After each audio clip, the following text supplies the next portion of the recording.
Hi guys, welcome back to my YouTube channel and thank you for watching all my videos. I really appreciate you guys. So it's been 2 weeks I posted last on YouTube because I've not been so well. I think from the stress from the festive period. So I've been just too busy that I was so stressed.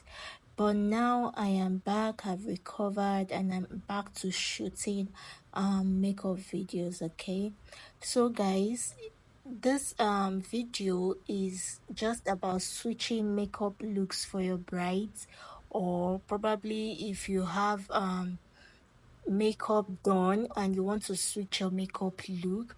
So if this is something that you really want to learn how to do that, keep watching the videos and give it a thumbs up, drop beautiful comments so that this video can move faster and impact the life of many others that are going to watch this video. Don't forget to hit the subscribe button. Okay guys, so first off, we started off with the clean skin prep and we cleaned our skin, take off every impurities and all that. So next we move into foundation and I'm using the RLG foundation from Anita Brown's, and I mixed the foundation with the No Bound foundation. So this is the foundation brush I use. It's a very soft brush, easy to blend, like it blends your makeup perfectly well.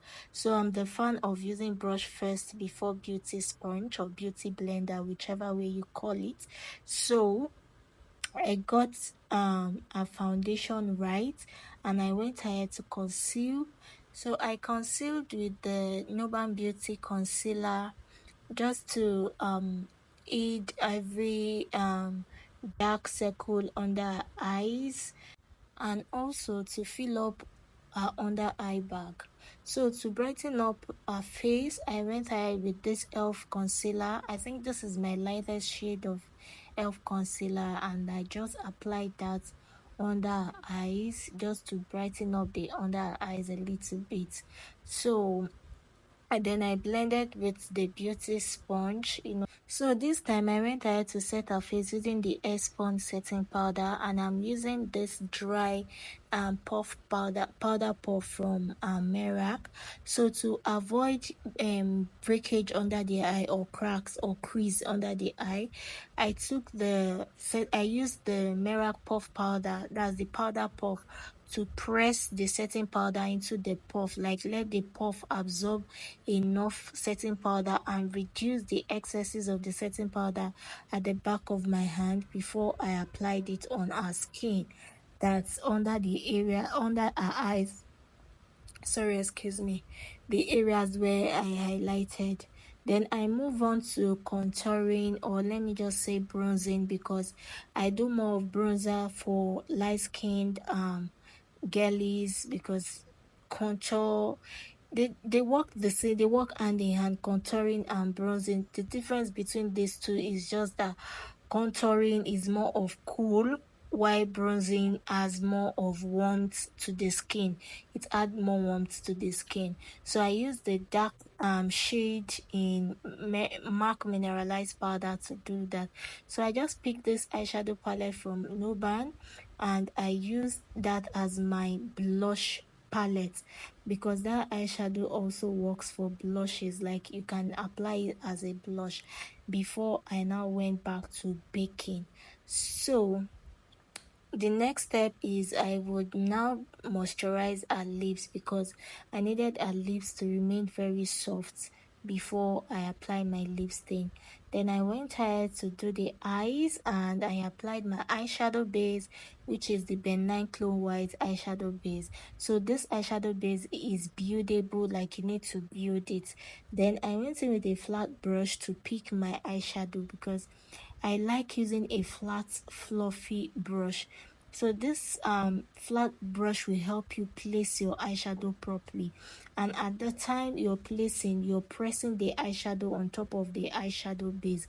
You're not smudging, you're not swiping, you're just placing them and pressing them into our skin so that the eyeshadow base can absorb it.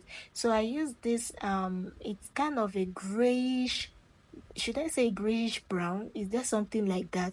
Because it's a gray color, but it's giving brown, probably because of the light, but it's a gray color. So I applied that and I used this small brushes. So your eyeshadow, your brush determines how your eyeshadow is going to come out well.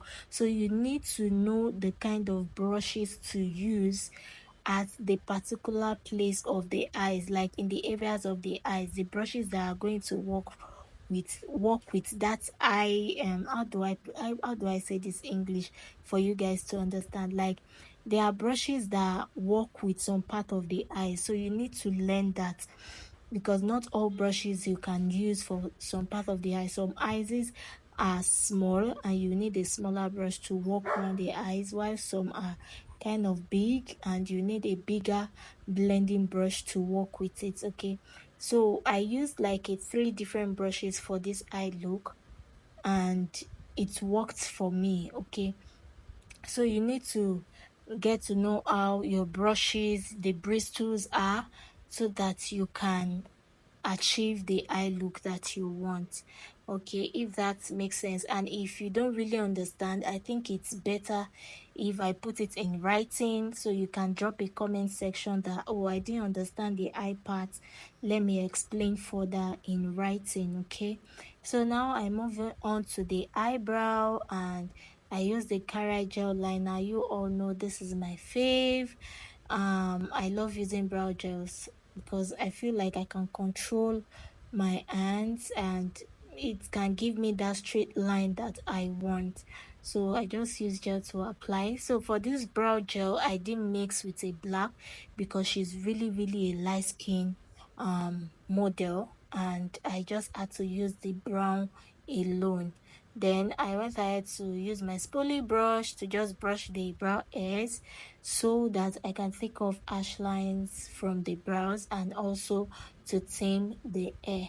So I concealed the brow, same thing as cleaning up the eyebrow, and I went in with powder to just dry up the concealer, and I went back to the palette I used for my blush, picked the orange shade just to smudge, like to blend the crease area, like just to blend it into our skin.